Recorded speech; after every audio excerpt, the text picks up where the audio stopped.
Vaya. Om Namo Bhagavate Vasudevaya. Om Namo Bhagavate Vasudevaya. Bhagavad Gita, Chapter 3, Text 23. Yadi hiyam navarteyam jatu karmani atandriyataha mama vatmanu vartante manushya partha sarvashaha. For if I ever failed to engage in carefully performing prescribed duties, O Partha, certainly all men would follow my path. Text 24. Utsiteyur ime loka na kuryam karma chetaham sankarasya jakartasyam upahanyam ima prajaha. If I did not perform prescribed duties, all these worlds would be put to ruination.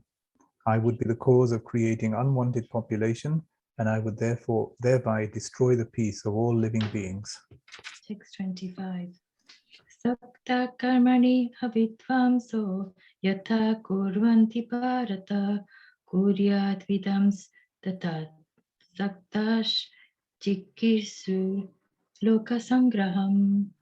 As the ignorant perform their duties with attachment to results, the learned may similarly act, but without attachment, for the sake of leading people on the right path. Text 26.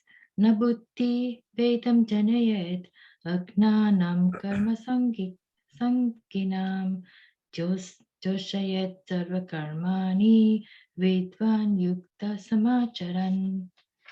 So as not to disrupt the minds of ignorant men attached to the fruitive results of prescribed duties, a learned person should not induce them to stop work.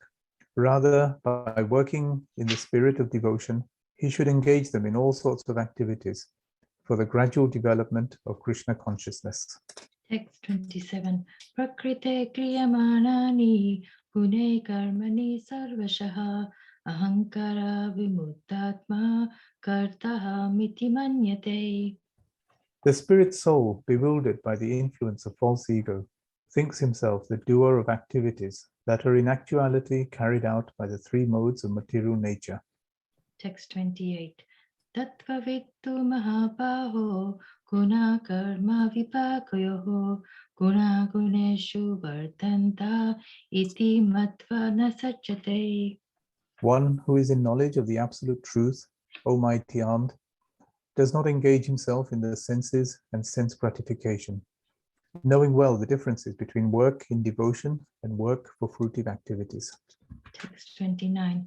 Prakrite guna sammuta sajante guna karmasu tan akrutsna vido mandan kritsna vinna vichadlayat. Bewildered by modes of material nature, the ignorant fully engage themselves in material activities and become attached. But the wise should not unsettle them, although these activities are inferior due to the performer's lack of knowledge. Text 30. Mai sarvani karmani sanyasyudyatma chetasa nirashir nirmamo bhutva yudyasva vikata tvaraha. Therefore, O Arjuna, surrendering all your works unto me with full knowledge of me, without desires for profit, with no claims to proprietorship, and free from lethargy, fight. Text 31. Yeme matam idam nityam anutishtani manavaha shrattavanto nashuyanto muchyante tipi karma bahe. Those persons who execute their duties according to my injunctions and who follow this teaching faithfully, without envy, become free from the bondage of fruitive actions. Text 32. Ye tvetat abhyashuyanto nanu tishtanti me matam sarvajnanam vimudam stan viti nashtan achetasaha. But those who, out of envy, disregard these teachings and do not follow them regularly are to be considered bereft of all knowledge, befooled, and ruined in their endeavors for perfection. Text 33. Satrisham chetaste svastya prakrite gnanavanapi prakritim yanti bhutani nigraha kim karishyati. Even a man of knowledge acts according to his own nature. For everyone follows the nature he has acquired from the three modes. What can repression accomplish? Text 34. Indriyas yendriyas dayarte raga dvesha vyaspati vyasvatistau dayurna vasam agajet dayurna vasam agajet tau yasya paripantino. There are principles to regulate attachment and aversion pertaining to the senses and their objects. One should not come under the control of such attachment and aversion, because they are stumbling blocks on the path of self-realization. Text 35. Shreyan sva dharma vigunaha paradharmat svanustitat svardharma nitanam shreya paradharma payavayaha. It is far better to discharge one's prescribed duties, even though faultily, than another's duties perfectly. Destruction in the course of performing one's own duty is better than engaging in another's duty, for to follow another's path is dangerous. Text 36. Arjuna vacha atakena prayukto yam papam charati purushaha anichan api varsneya baladiva niyojitaha. Arjuna said, O descendant of Vrishni, by what is one impelled to sinful acts, even unwillingly, as if engaged by force? Text 37. Shri Bhagavan vacha kama esha krodha esha rajo guna samudbhavaha mahasano mahapapma vidyenam ihaverinam. The Supreme Personality of Godhead said, it is lust only, Arjuna, which is born of contact with the material mode of passion and later transformed into wrath, and which is the all-devouring sinful enemy of this world. Text 38. Tumena priyate vanir yatha darsho malena cha yato pena vrito garbhas tatha tenitam avritam. As fire is covered by smoke, as a mirror is covered by dust, or as the embryo is covered by the womb, the living entity is similarly covered by different degrees of this lust. Text 39. Avritam gnanametena gnanino nityavarina kamarupena konteya dushpurena nalena cha. Thus, the wise living entity's pure consciousness becomes covered by his eternal enemy in the form of lust, which is never satisfied and which burns like fire. Text 40. Indriyani manobuddhir ashyate sthanam uchyate eter vimudyate yasya gnanam avrityate hinam. The senses, the mind, and the intelligence are the sitting places of this lust. Through them, lust covers the real knowledge of the living entity and bewilders him. Text 41. Tasmatvam indriyanyado niyamya bharata shapa papmanam prajahiyanam nana vignana nashanam. Therefore, O Arjuna, best of the Bharatas, in the very beginning curb this great symbol of sin, lust, by regulating the senses, and slay this destroyer of knowledge and self-realization. Text 42. Indriyan ni paranyanur indriyabhya paramanaha manasastu parabuddhir yo buddhe paratastu saha. The working senses are superior to dull matter. Mind is higher than the senses. Intelligence is still higher than the mind. And he, the soul, is even higher than the intelligence. Text 43. Evam buddhe param buddhva samstapyatmanam atmana jahi shatrum mahabaho kamarupam durasatam.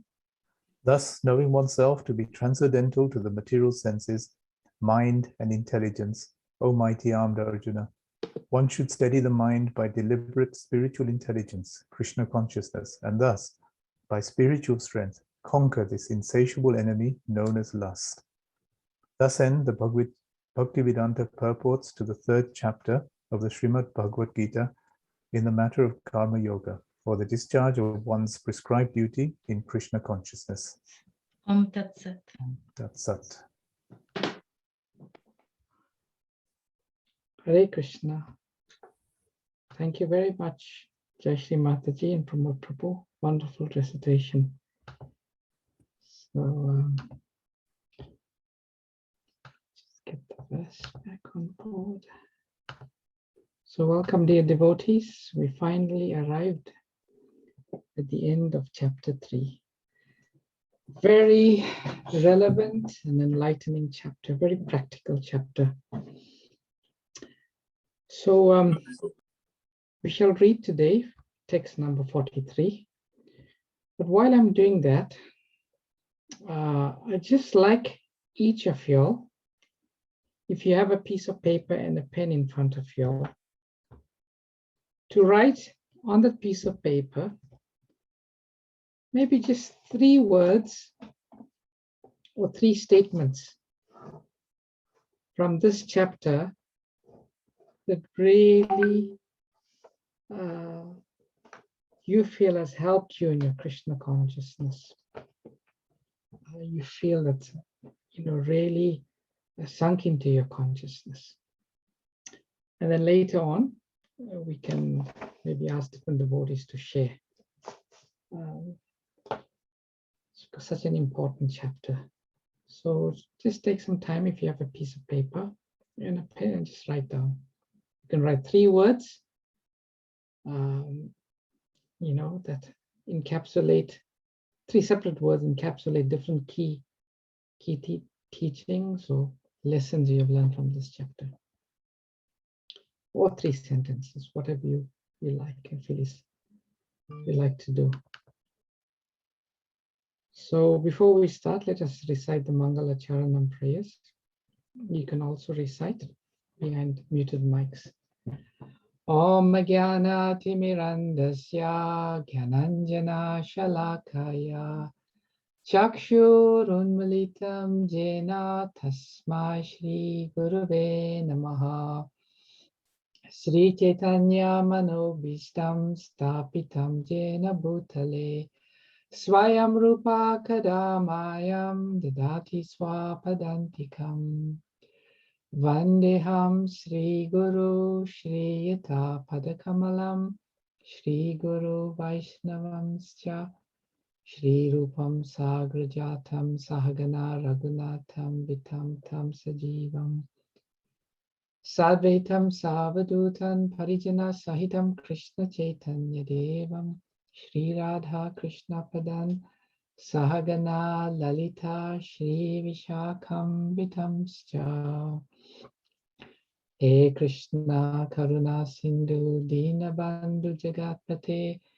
Gopesha Gopika Kanta Radha Kanta Namastite Tapta Kanchana Gourange Radhe Vrindavaneshwari Vrishabhanu Suti Devi Pranamami Hari Priye Vanchakalpa Tarubhyascha Kripa Sindhubhyevacha Patitanam Pavanebhyo Vaishnavebhyo Namo Namaha Jai Shri Krishna Chaitanya Prabhu Nityananda Shri Advaita Gadadhara Shri Vashadi Gaura Bhakta Vrinda Hare Krishna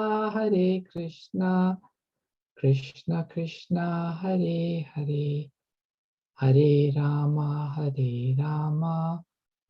Rama Rama Hare Hare Nama Om Vishnupadaya Krishna Prashtaya Bhutale Srimate Bhaktivedanta Swami Niti Namine Namaste Saraswati Deve Gauravani Pracharine Nirvishesha Shunyavadi Paschachari Shitarine Srila Prabhupada Ki Jai.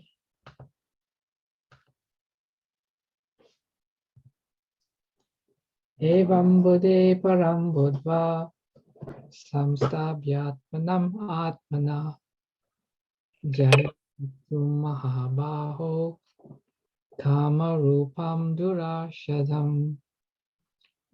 Word for word synonyms. Evam, thus. Buddhe, to intelligence. Param, superior. Buddhva, knowing.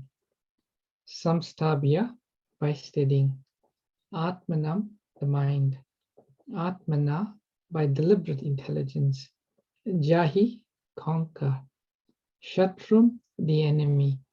Mahabaho, almighty armed. Kama Rupam, in the form of lust. Durashadam, formidable. Translation. Thus, knowing oneself to be transcendental to the material senses, mind and intelligence, O mighty armed Arjuna, once you study the mind by deliberate spiritual intelligence, Krishna consciousness, and thus by spiritual strength conquer this insatiable enemy known as lust. Srila Prabhupada ki jai. This third chapter of the Bhagavad Gita is conclusively directive to Krishna consciousness. By knowing oneself as the eternal servitor of the Supreme Personality of Godhead, without considering impersonal voidness, the ultimate end. In the material existence of life, one is certainly influenced by propensities for lust and desire for dominating the resources of material nature. Desire for overloading and for sense gratification is the greatest enemy of the conditioned soul. But by the strength of Krishna consciousness, one can control the material senses, the mind, and the intelligence.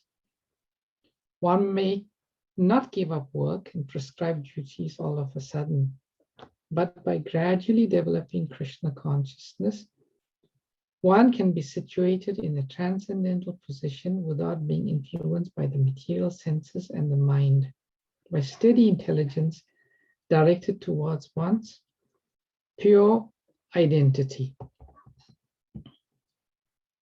This is the sum total of this chapter. In the immature stage of material existence, philosophical speculations and artificial attempts to control the senses by the so-called practice of yoga postures can never help a man towards spiritual life. He must be trained in Krishna consciousness by higher intelligence. So the verse again, thus knowing oneself to be transcendental to the material senses, mind and intelligence, Almighty armed Arjuna, one should steady the mind by deliberate spiritual intelligence, Krishna consciousness, and thus by spiritual strength conquer this insatiable enemy known as lust. So, in one sense, the Lord is summarizing what has been spoken earlier in the chapter, earlier in this section. Actually, Krishna explains that there is the greatest enemy of the soul, and that is lust. In the Chaitanya Charitamrita, Srila Krishnadas Kaviraj Goswami gives a very simple definition of lust. I think I mentioned it in one earlier session, and maybe the other speakers have also done. So who can remember this very simple definition of what is lust? What is the definition of lust? Prabhuji, is it desire? Desire, yes, you're close. But desire for what? Material things? Yeah. Indirectly, you've said it, but anyone can remember how Krishna Das Kaviraj Goswami phrases it? Hare Krishna Prabhuji, my humble obeisances. I'm just guessing. I'm just guessing. His selfish desire, it's for me and not for Krishna's pleasure. That is lust.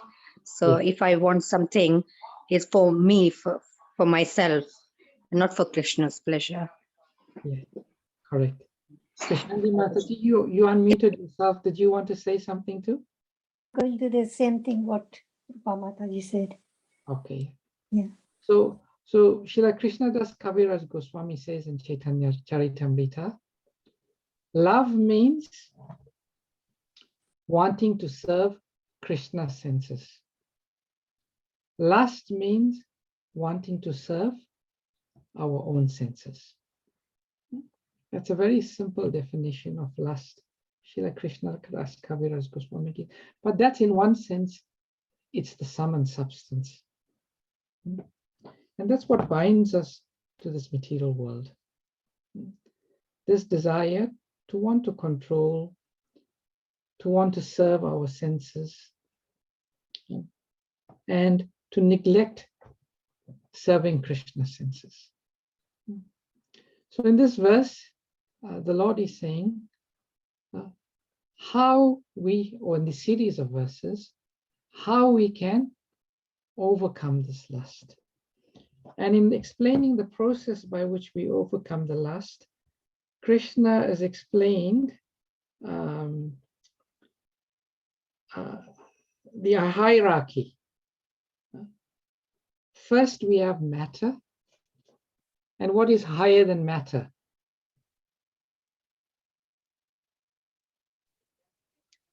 Mind. No, something else. Senses? Intelligence. Matter first, then senses. Senses, then mind, then intelligence, and then the soul. Yes.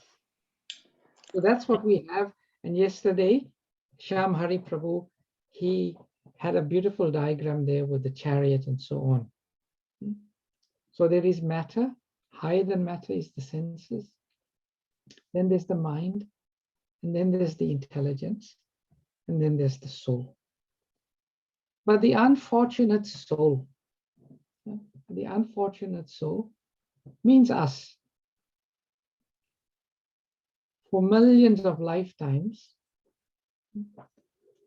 we have been under the control of the mind and the senses. The soul and the intelligence have taken the back seat. The mind and the senses have been dragging us. So what is the solution? Just as we look at the hierarchy, if intelligence is strong, then intelligence is able to control the mind. When the mind is controlled, the senses are controlled. And when the senses are controlled, the mind is controlled, one is able to fix one's mind on Krishna. One can think of Krishna. The perfection of Krishna consciousness is to be absorbed 24 hours a day in thinking Krishna while doing anything. So the goal is to purify, make the intelligence strong. And when our intelligence is strong, then everything fits into place. Now the big question is how to make the intelligence strong. How do we make our intelligence strong? Would anyone like to say? Yes, Prabhuji. By regularly studying the scriptures and following the regulative principles of bhakti, and it is written that by studying the scriptures scrutinizingly and churning that knowledge inside us, we can make our intelligence strong. Yes, very good. Thank And you. also make our faith grow stronger and stronger to love Krishna. Making our faith stronger and stronger to love Krishna. Yes. Yes. Anyone else? Associating with the devotees. Sorry, Mataji, can you say again? Yeah, associating with the devotees. Associating with the devotees. Very good. Chandrika Mataji, you wanted to add something? Yeah, so say we faced with our situations, we should try to discriminate and use the intelligence to, decide right and wrong. The scriptures, all that's there, but it's still easy. It's very hard sometimes when we're faced with challenges. Mhm. So yes, our sadhana, waking up early, all that should be strong. But it's like taking that pause button, thinking, is this the right? Is this wrong? In that way, apply it rather than just say, yeah, I'm part of this sangha, I'm reading, but sometimes when you test it, it doesn't always happen. That's what I've found. Okay, thank you for that practical reflection. Thank you. Krishna Shailu Mataji. Hare Krishna Prabhuji, by realizing that we are the servants of the Lord and the part and parcel of the Lord. So every moment we just need to realize, remember, we are not this body. No, this is not me. We are the soul. So whatever we are doing is just for the pleasure of the Lord. We are eating for the pleasure of the Lord, cooking for the pleasure of the Lord, thinking pleasure of the Lord, think of the Lord, doing anything with all our senses, body, mind, soul, whatever, for the Lord. Yeah, just ensure that every moment you think of him, he's happy. And yeah, you can also smile that he is smiling, and yeah, just that inside reflects outside. Very good. You said something very important there. Always thinking that we are the servant of Krishna. Always thinking that we are the servant of Krishna. If we always remember who we are, we're not the mind, we're not the intelligence, we're not the senses, we're not the body matter. And also, Prabhuji, is it by practicing karma yoga, we strengthen our higher nature, and that enables us to control our lower nature. Yes. And karma yoga, very good. You're making a very practical statement there, Bhagavati. Yeah. Karma yoga, essentially, Prabhupada says, means Krishna consciousness. That means by acting in Krishna consciousness, our intelligence becomes purified.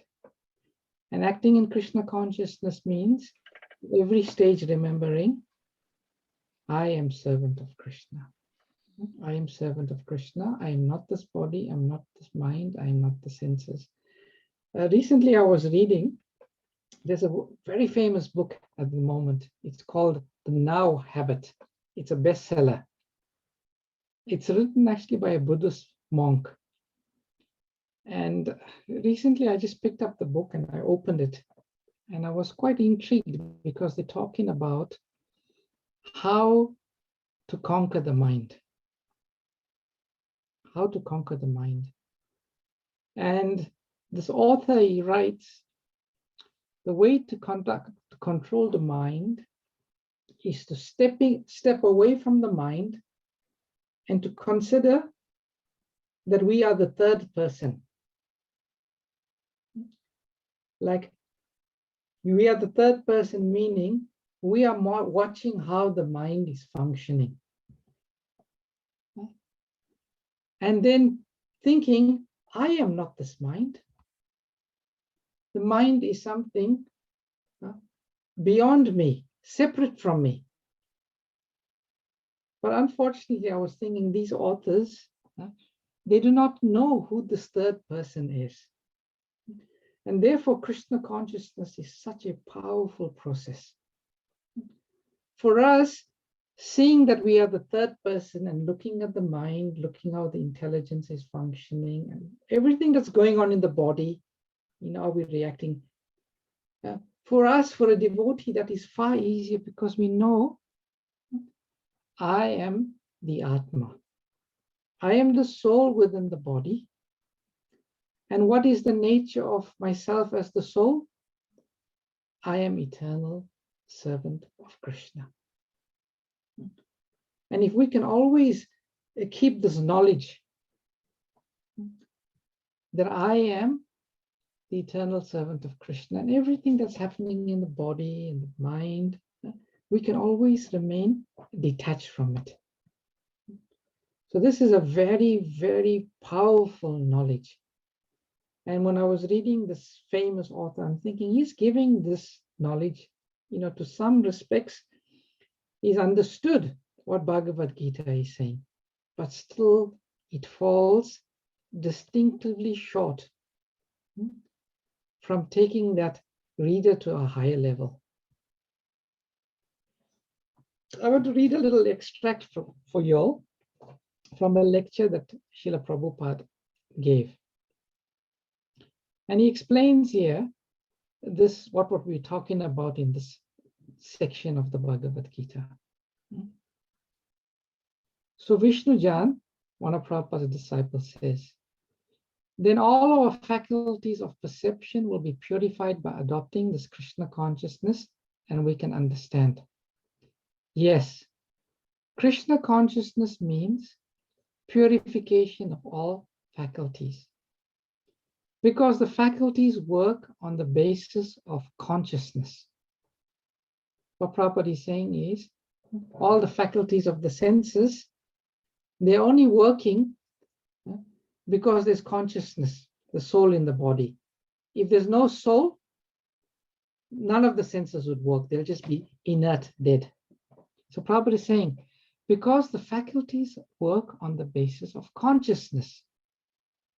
If your consciousness is pure, just like I am seeing, I am not seeing, my mind is seeing. So if my mind is pure, then my seeing is pure. Similarly, if my consciousness is pure, my mind is pure. It is superficial. I am moving my hand, I am not moving. My mind is moving. So all the senses, 10 senses, Prabhupada includes the mind here. And the central sense is mind. And behind mind there is intelligence. And behind my intelligence there is consciousness. This consciousness, if purified, then whole thing is purified. If this consciousness is polluted, then the whole thing is polluted. So we have to purify the consciousness. That is Krishna consciousness. So, Vishnu Jan. So then a man who does not have a purified consciousness, has no way of knowing what is good or bad. Prabhupada, no. He is illusioned, Maya. That is called Maya. He is accepting something bad as good. Just like one is accepting this body as self. The whole world is moving, accepting this body as the self. The Atma Buddhi. But I am not this body.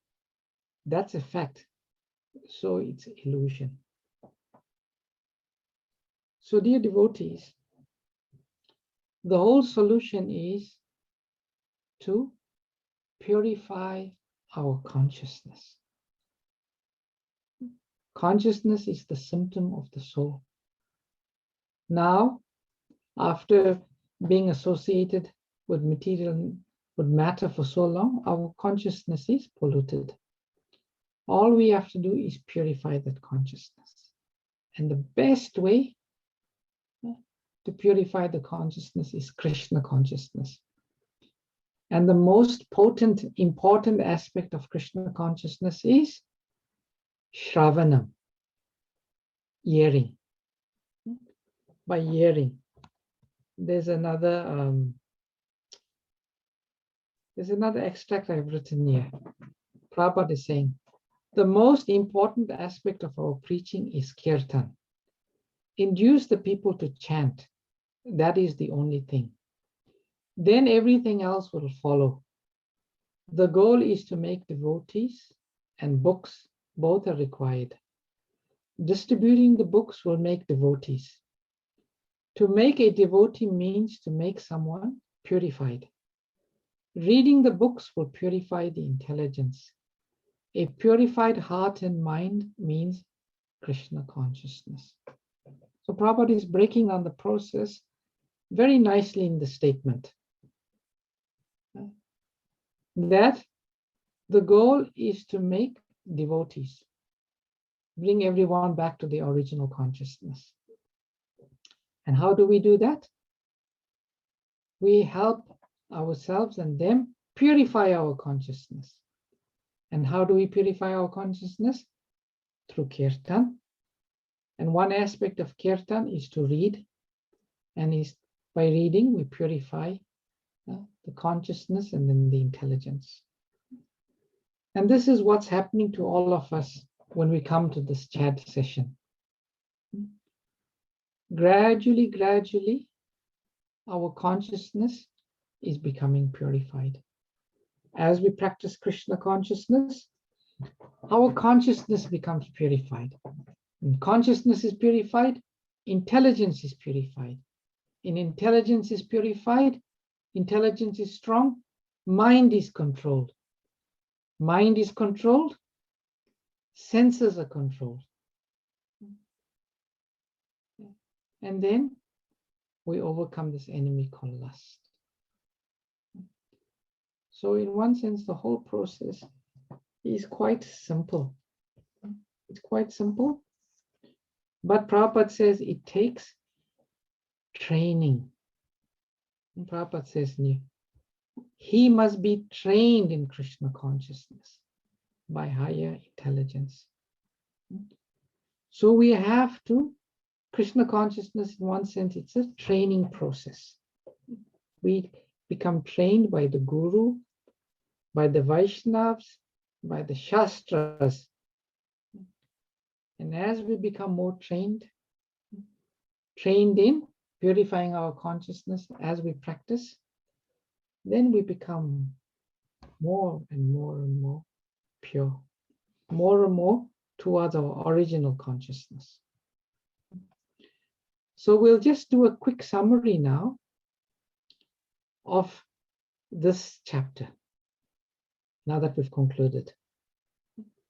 So you see in this summary diagram I've got, there is 5 main sections in chapter number 3. It starts off with Arjuna being confused. Should he renounce or should he act?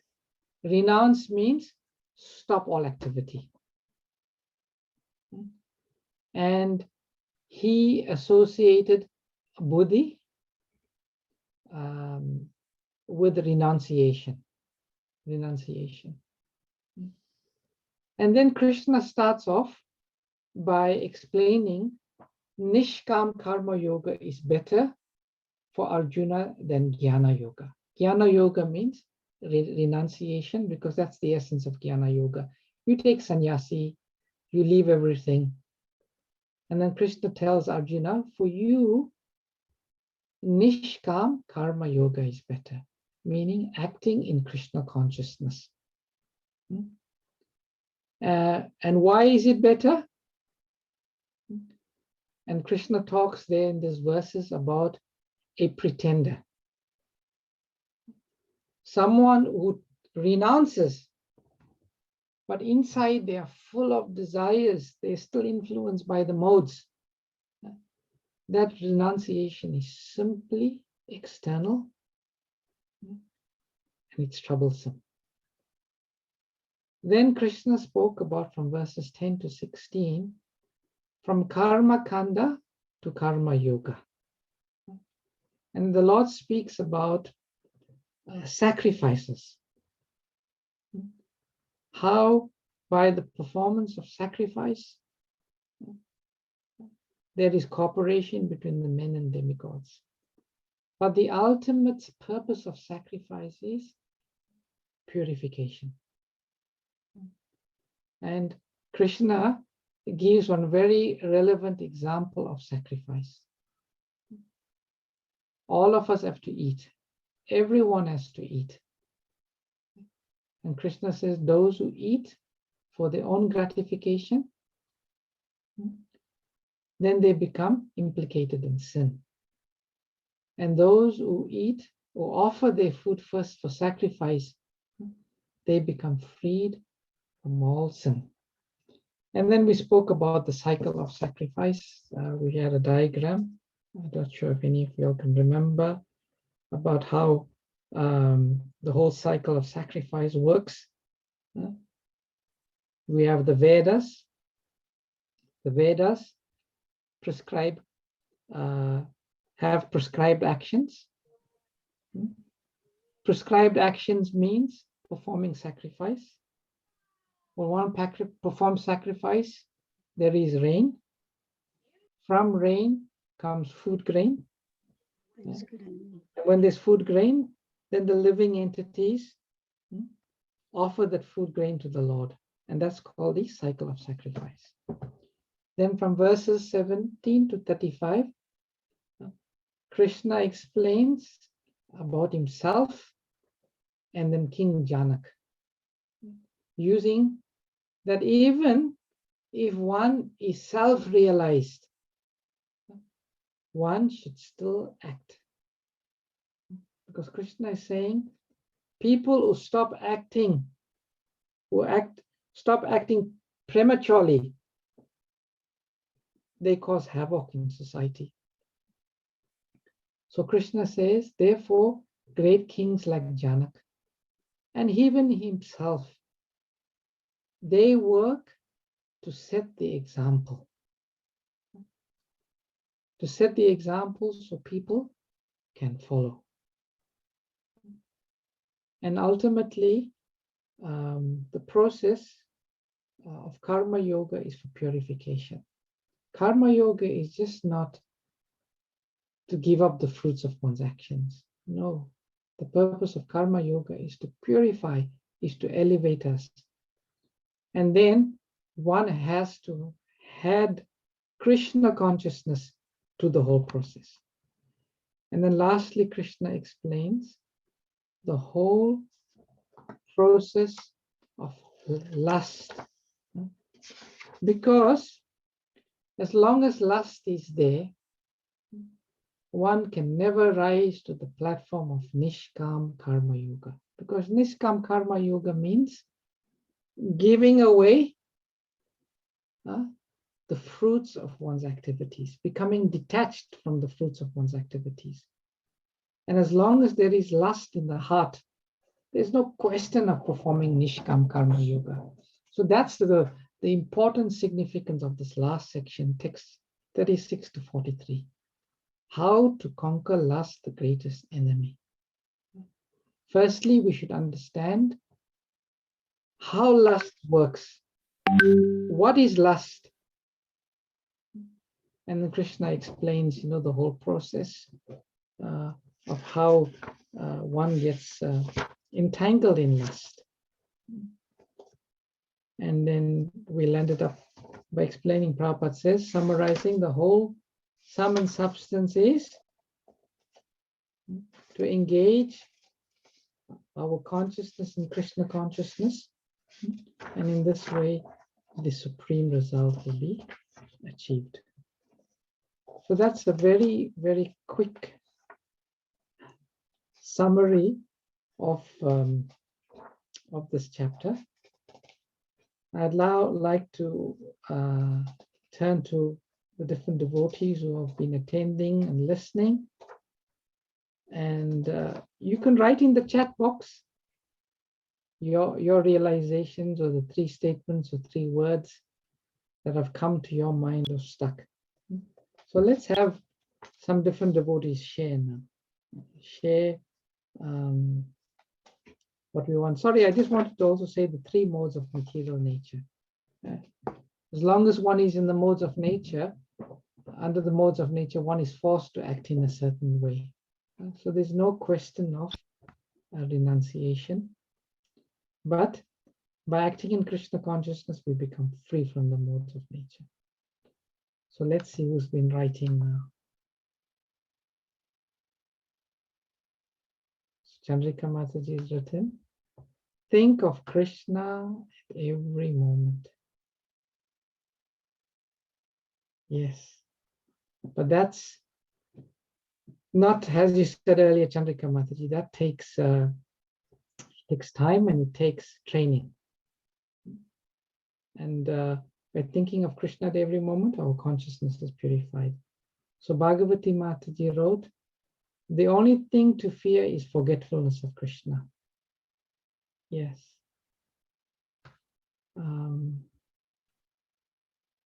Yes, to forget Krishna.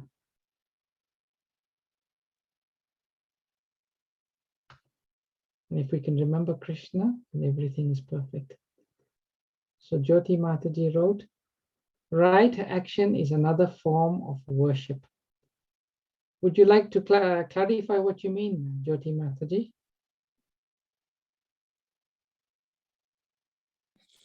Hare Krishna. Yeah, it's like Krishna, like he says, right action is another form of worship, and only by doing necessary and right action can the self find freedom. And how do we know what is right action? So like following the, the regulative principles, okay, taking part in devotional services. Yeah. Thank you. Wonderful. So Jayashree Mataji wrote, consciousness is the symptom of the soul. Yes. Pramila Mataji wrote, control of the senses, selfless action, offer all food to Krishna. Yes, nicely captured, Pramila Mataji. Selfless action means not expecting anything in return. That's karma yoga. Control of the senses means engaging the senses in the service of Krishna and offering all food to Krishna. Yes. So Shabani Mataji and Girish Prabhu wrote, use our senses for the pleasure of the Lord. Yes. That's very nice. Doing one's duty. Let me just go down. Doing one's duty as a commitment and offering the act and its fruits to Supreme Lord Shri Krishna. Yes. Making Krishna the center. Very nice statements. Namrata Mataji wrote, Prabhuji, one of the things I feel great is Lord himself saying that he follows the same rules and regulations, and hence he is a great leader creating a path to follow. Oh, that's a nice realization, Namrata Mataji. How Krishna is teaching by personal example, although he doesn't. He's completely beyond the modes. For one who is beyond the modes of nature, there is no need for prescribed duties. So Krishna is above the modes, but still he is performing prescribed duties, simply so people can follow. Very nice. Chandrika Mataji writes, Nishkam yoga means one becomes free from one's fruit of activities. Yes. One becomes free for the desire of the fruit. And again, that is easier said than done. That desire means one has to become free from lust. And Krishna consciousness is the only method. Krishangi Mataji has written, Krishna has said here that transcendental knowledge as being able to award strength to overcome lust. Yes, yes. How? And in which verse in particular you were thinking of, Krishangi Mataji? Was there any particular verse? Intelligence, I think you mean. Yes. Spiritual intelligence. By strengthened intelligence, one can control lust, and that strengthened intelligence means transcendental knowledge. Thank you. Very good. Well done. Indira Mataji wrote, surrendering to the Lord. Jolly Mataji wrote, pridelessness and humility. Yes. That's one sign of knowledge. Then Mataji has written, done for the purpose of pleasing Krishna, done with the remembrance of Krishna, sacrifice the fruits of action for Krishna. Yes. Done for pleasing Krishna, not ourselves, remembering Krishna and sacrificing the fruit. Well done. Supra Mataji, Hare Krishna. Take only the necessary things and offer everything to Krishna. Yes. We only take that which is needed, and that's also after it's been offered to Krishna. Chandrika Mataji writes, nice point, Namrata Mataji, how Krishna himself practiced the rules. Yes. Venkat Prabhu writes, understood where and how to use our anger.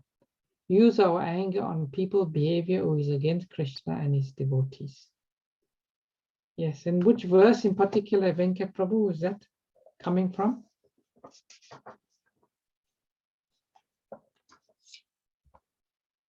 Okay.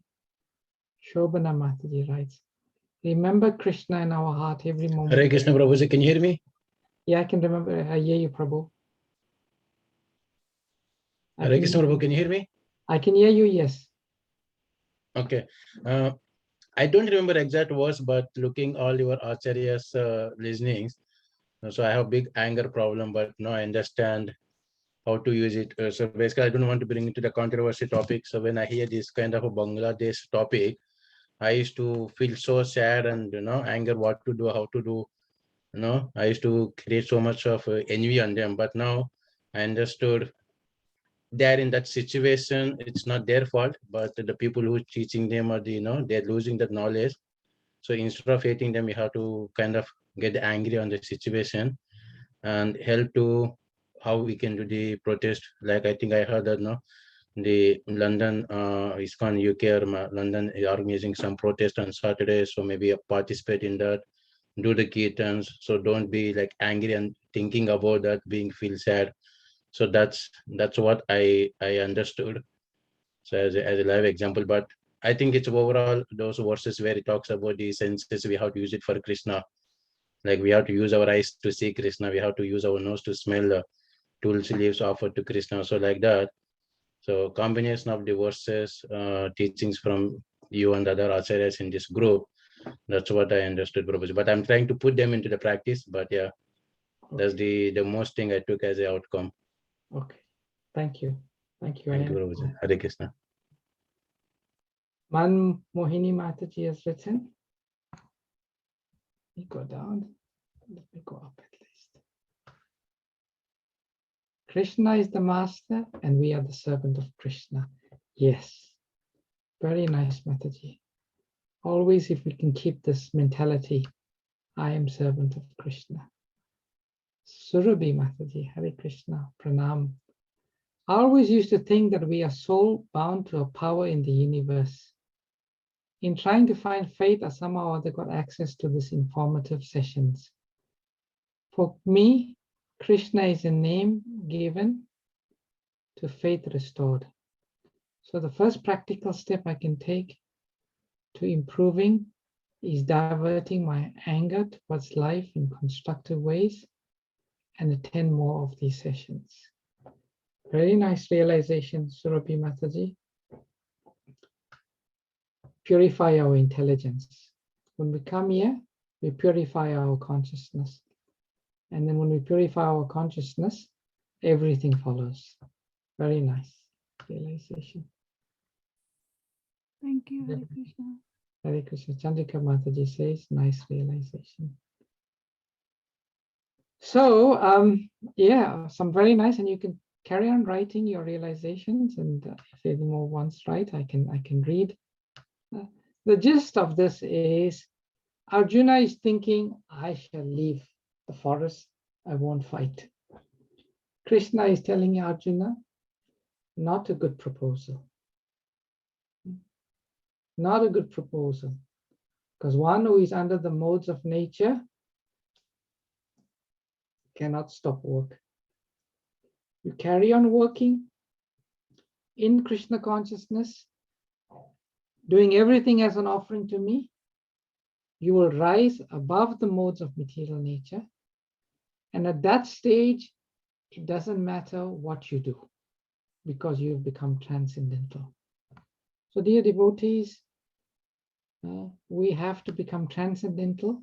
Transcendental means above the mind, above the senses. We can do anything for Krishna. We can do anything for Krishna. Now, while we're under the modes of material nature, we won't be able to do everything for Krishna. Why? Why? Let's just see, anyone answers my question. Why won't we be able to do anything for Krishna? Because we're still bound by the material nature and the three modes. And yeah, it is hard for us to go above them, overcome them, and still act. Yeah, exactly. Devotee means I can do anything for Krishna. I can do anything for Krishna. I can become a manager. I can become wash the toilets. I can be a cook. Anything that Krishna wants or Guru wants me to do for Krishna, I can do it. That's what pure devotee means. But while we are under the modes of nature, we won't be able to do it. The modes of nature that we are under will force us to be inclined to a certain type of work, to act in a certain way. So Krishna is telling, yes, if that's your situation, work according to your nature, but work for me. And as you do that, you will come out of the modes of nature. And when you come out of the modes of nature, then you can become a pure devotee. Pure devotee means prepared to do anything and anything, everything as Krishna wants. So this is Krishna telling Arjuna the gradual process of purification. So that's the sum and substance. I shall stop here, and tomorrow we shall start a very interesting chapter called Transcendental Knowledge. Transcendental knowledge. So we'll stop. Anyone's got any questions or comments? May I ask one question? Sure. Hare Krishna. Is it all doom and gloom for people who can't give up forms of lust like pride, anger, and I mean doom and gloom in the afterlife that we'll see? Because it doesn't look like, in this life, I'll be able to give up all of this. So just a general question. Thank you. I wanted to show you one verse today, and I think your quick question will just prompt me to show that verse. Okay, Pranam, thank you. Hare Krishna. So this is a verse from the Srimad Bhagavatam 11th canto. Krishna speaks to Uddhava, and the Lord says to Uddhava, having awakened faith in the narrations of my glories, being disgusted with all material activities, knowing that all sense gratification leads to misery, but still being unable to renounce all sense enjoyment, my devotee should remain happy and worship me with great faith and conviction. Even though he is sometimes engaged in sense enjoyment, my devotee knows that all sense gratification leads to a miserable result, and he sincerely repents such activities. So I call this verse from the Bhagavatam the encouraging verse, where Krishna is really, really so supportive and understanding of our situation. And Krishna is saying, you may trip, you may fall, you may become entangled,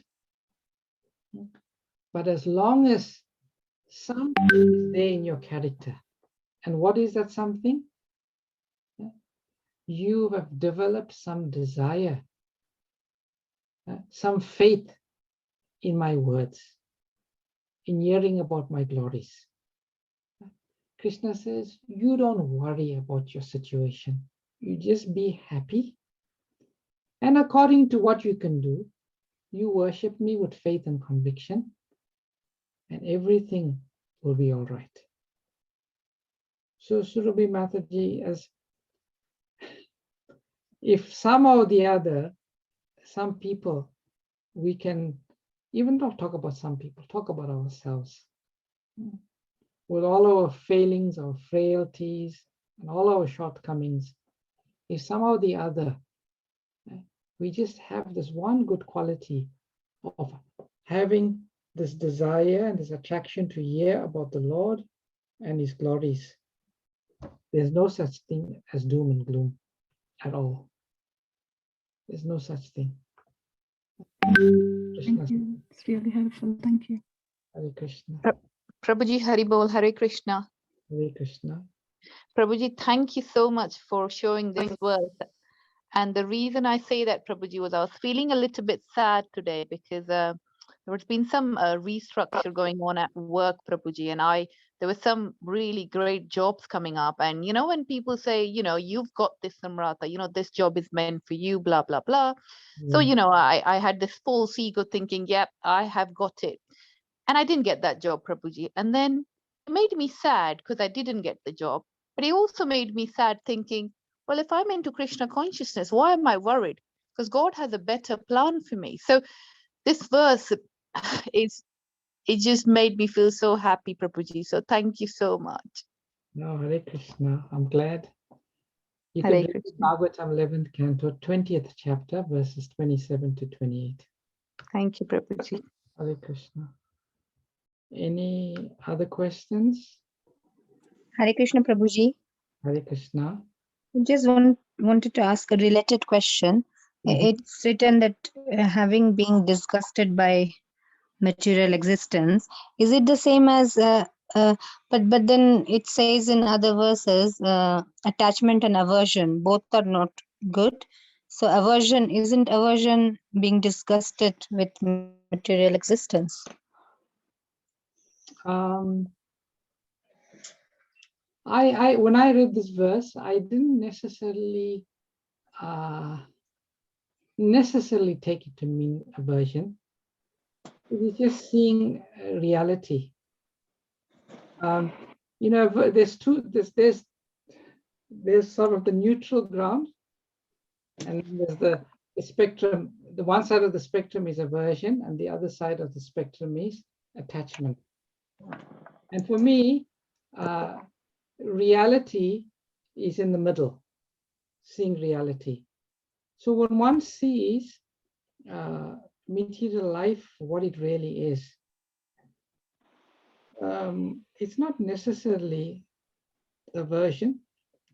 So Krishna is not necessarily saying you have to become averse. Krishna is saying if you have seen the reality, that is good. That is good. So that's my take on the verse. Krishna is not recommending aversion here. Okay, Prabhuji. So what is the meaning of aversion when it talks about attachment and aversion? Aversion is excessive repulsion. Isn't disgusted also mean the same thing? Disgusted, no, you know, we have this famous verse by Yamuna Acharya, where he says, when I think about sex life, my lips curl in distaste, and I spit at the thought. You know, does that mean Yamuna Acharya is bordering on aversion? No. Although he's expressing it in that word, it's not aversion. He's just, you know, did you listen to the Sunday's class by Kripamoya Prabhu? No, Prabhuji. Oh, okay. He read a verse from the Srimad Bhagavatam, where Lord Sri Chaitanya Mahaprabhu, he's describing material life. And he says material life is like a hole in which one passes to. So it's a very graphic description given in the Chaitanya Charitamrita by a statement by Sri Chaitanya Mahaprabhu himself.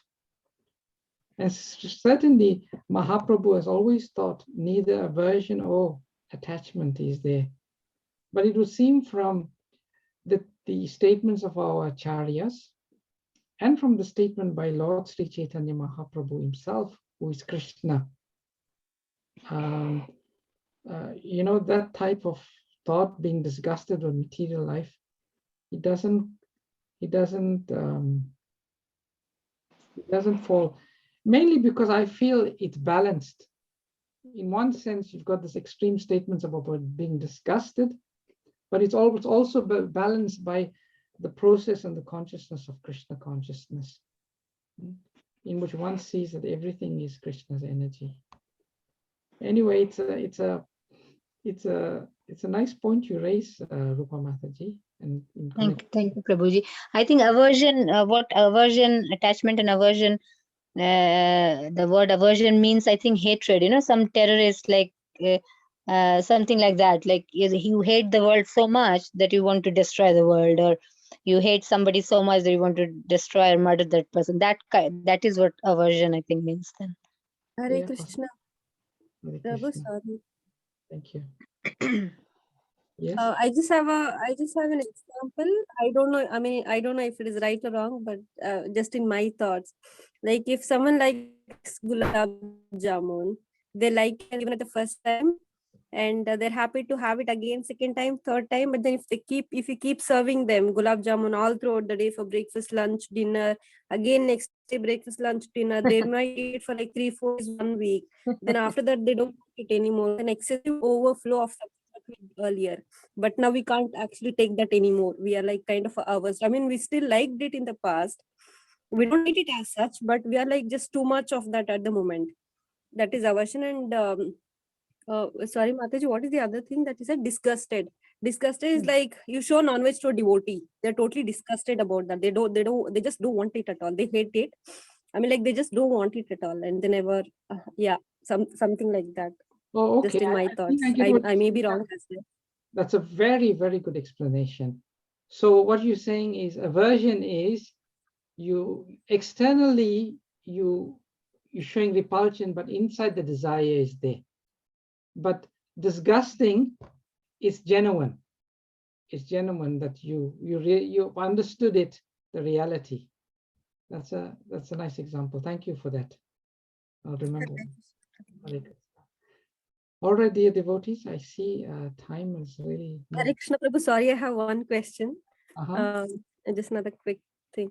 So how do we like kind of try to get over this, influence of this material natures? I know it is hard for everyone, but especially when we are trying to do sadhana, even in our chanting, so like so many things, Sattva-guna, Rajoguna, Tamoguna, especially, they just keep hopping on our brains. Like during chanting, we try to bring our mind back, it just goes away.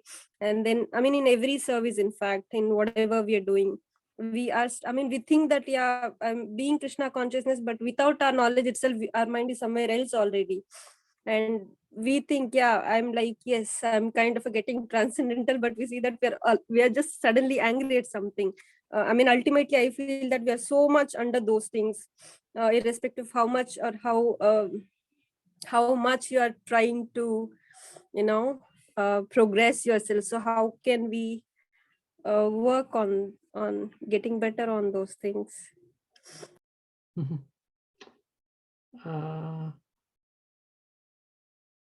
To serve. Just do your service. And I said this the last time also, service. And especially extending ourselves, doing some service that takes us out of our comfort zone. That's just my personal realization. It's very hard to come out of the material modes of nature. But Srimad Bhagavatam says, one who makes the instruction of the spiritual master one's life and soul, by the mercy of the spiritual master, one will overcome the modes of material nature. Okay. By the mercy of spiritual master. And we can attract mercy by really serving purification. Yeah. Right, Prabhu. Thank you, Hare Krishna. Okay, dear devotees, time has moved on, and it was almost 9 o'clock. So thank you very much for your participation.